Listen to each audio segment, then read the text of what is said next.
কি দেখে কি ভাবছো এটা কি সানডে স্পেশাল মাটনের প্রিপারেশন? না, একদমই নয়। মাটনকে 100 ভাগ টেক্কা দিতে পারে চিকেনের এই ডিফারেন্ট প্রিপারেশনটা। রাইস, পোলাও কিংবা পিস পোলাও যা কিছু হোক, ওই চিলি চিকেনটা কিন্তু একদম কমন হয়ে গেছে, যার জন্য চিলি চিকেনের আইটেমটা আমি তুলে দিয়েছি। চিলি চিকেন, চিলি পনির বাদ দিয়ে দিয়েছি, আমি তৈরি করি না। আর আমার যেটা সিগনেচার ডিশ, দেখতে কতটা ইয়ামি লাগছে, খেতেও ঠিক ততটাই কিন্তু টেস্টি। আর রিভিউ তো সবসময় শেয়ার করা থাকে এই বিশেষ পদটার। এটা হলো চিকেন মালাই মশলা, অবশ্যই আমি অন্যটা স্পেশাল। আর অবশ্যই এটা যাবে ফ্লেভারফুল ঝরঝরে বাসমতি পোলাওয়ের সঙ্গে কিংবা যে কোনো রাইসের সঙ্গে ট্রাই করতেই পারো।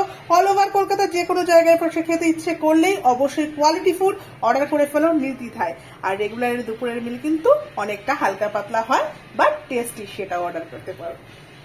তাহলে আজ থেকে মাটন না চিন্তা ভাবনা করে একবার জাস্ট এই চিকেনটা ট্রাই করে দেখো কেমন লাগে। রোজকার দুপুরের যে মেনু হয়, কি রান্নাবাড়ি হচ্ছে, তার কি দাম থাকছে, মেনু চার্ট পাওয়ার জন্য হোয়াটসঅ্যাপে অবশ্যই হাই লিখো কিন্তু। তাহলে ভালো থেকো, সুস্থ থাকো, আর জমিয়ে খাওয়া দাওয়া করো। গরম পড়েছে তো কি হয়েছে, আমাদের কিন্তু খাওয়া দাওয়ায় কোনো কমতি নেই, তাই না?